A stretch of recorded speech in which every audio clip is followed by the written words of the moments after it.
You are looking at Julian's pronunciation guide, where we look at how to pronounce better some of the most mispronounced words in the world, like this other curious word. But how do you say what you're looking for today?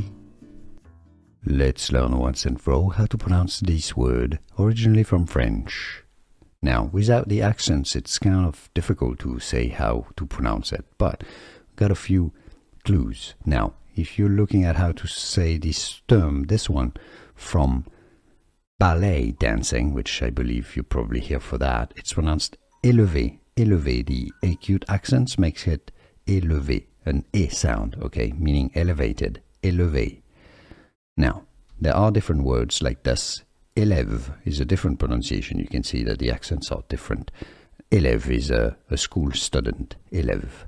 But éleve, if it's for ballet, if it's like this, it's to elevate, is élève. So there are different pronunciations.